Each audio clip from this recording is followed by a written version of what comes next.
ভিত্তিহীন এই টাকা ব্যাংকের সরকারি ব্যাংকে গচ্ছিত থেকে সুদের আসলে প্রায় 8 কোটি টাকায় রূপান্তরিত হয়েছে। অথচ শেখ হাসিনা ঠিক করে খালেদা জিয়াকে শুধুমাত্র জনগণের পক্ষে কথা বলবেন বলে কারাগারে রেখে ৬০ বছর কষ্ট দিয়ে আজকে বেগম খালেদা জিয়া ঢাকার এবার কেয়ার হাসপাতালে মৃত্যুর সাথে পাঞ্জা লড়ছেন। আমি কিছুদিন আগে আমি নিজে দেখা করেছি, পায়ে ধরে সালাম করেছি। খালেদা জিয়া নিজেকে ধরে রাখতে পারেননি, চোখে পানি চলে এসেছে। উনি বলেছেন, দোষ আমি কি আবার তোমাদের কাছে ফিরে যেতে পারবো কিনা? আমি আমাকে ধরে রাখতে পারিনি।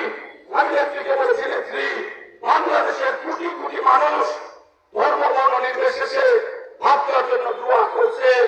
ইনশাআল্লাহ আপনি সুস্থ হয়ে মানুষের মধ্যে ফিরে যাবেন। নিশ্চয়ই আল্লাহ আমাদের দোয়া কবুল করেছেন। আজকে মুক্ত খালেদা জিয়া কিন্তু গুরুতর অসুস্থ, ওর উন্নত চিকিৎসার দরকার। উনি আজকে প্লেনে বিদেশে যাওয়ার মতো ওনার শারীরিক অবস্থা নেই। সকলের কাছে দোয়া চাচ্ছি, আপনারা দোয়া করবেন আল্লাহ যেন উন্নত চিকিৎসার জন্য অন্তত প্লেনে যাওয়ার যে সময়টুকু আল্লাহ যেন ওনাকে সম্পূর্ণ সুস্থ রেখে উনি যেখানে যেতে চান আল্লাহ যেন দ্রুত ওনাকে উন্নত চিকিৎসার আওতায় নিয়ে যান। আমরা সকলে খালেদা জিয়ার জন্য দোয়া করবো ইনশাআল্লাহ। আমাদের প্রিয় নেতা আগামী দিনের রাষ্ট্রনায়ক দলের ভারপ্রাপ্ত চেয়ারম্যান ডক্টর তারেক রহমান সাহেবকেও শেখ হাসিনা মিথ্যা দ্বন্দ্বে মিথ্যা অভিযোগে অভিযুক্ত করে আজকে 15 বছর যাবৎ প্রবাসে রেখেছে। সবার কাছে দোয়া চাচ্ছি, তারেক রহমান সাহেবের জন্য দোয়া করবেন।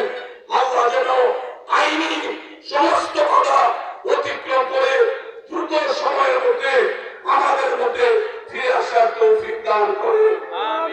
ধৈর্য ধরতে হবে। খালেদা জিয়া মুক্ত হলেন লক্ষ লক্ষ মানুষের সামনে। পালিয়ে যাওয়া হাসিনা মুক্ত বাংলাদেশে খালেদা জিয়া বললেন, প্রতিহিংসা নয়, প্রতিশোধ নয়,